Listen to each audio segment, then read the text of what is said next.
समीर और सुनहरा बकरा एक छोटे से गांव में एक अनाथ लड़का रहता था जिसका नाम समीर था। उसके माता पिता इस दुनिया में नहीं थे और वह अकेला एक छोटी सी झोपड़ी में रहता था।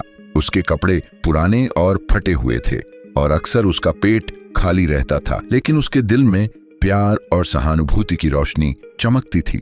एक दिन जब सूरज धीरे धीरे जंगल के पीछे डूब रहा था, समीर लकड़ियां इकट्ठा करने के लिए जंगल की तरफ गया। अचानक उसे झाड़ियों के पीछे से एक हल्की सी आवाज सुनाई दी। वह सावधानी से वहां गया तो उसने एक सुनहरे सींग वाला बकरा देखा जो घायल था। बकरी की टांग से खून बह रहा था और वह कांप रहा था। समीर का दिल उस पर रहम आया। उसने तुरंत अपना फटा हुआ रूमाल निकाला, बकरी की चोट को साफ किया और प्यार से मरहम बांधा। फिर अपने हिस्से की रोटी बकरी के सामने रख दी।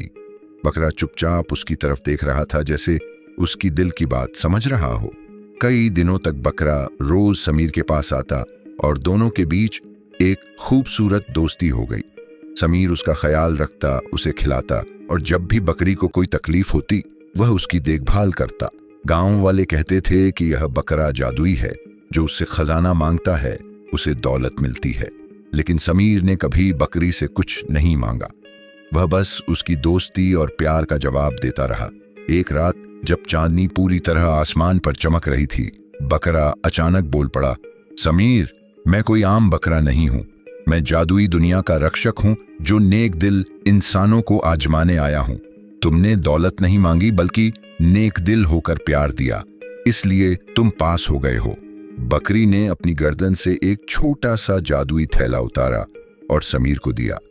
यह थैला तुम्हारा है, लेकिन याद रखना, यह तभी खुलेगा जब तुम इसमें से किसी भूखे या जरूरतमंद के लिए खाना निकालोगे।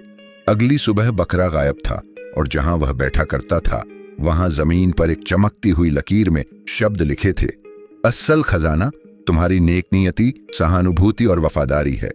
समीर ने थैला अपने सीने से लगाया और उसकी मदद से गांव के भूखे और गरीबों की मदद करने लगा।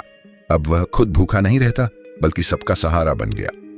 प्यारे बच्चों, अगर आपको यह कहानी पसंद आई हो तो इसे लाइक करें, अपने दोस्तों के साथ शेयर करें और कमेंट में बताएं कि आपको कहानी की सबसे अच्छी बात क्या लगी।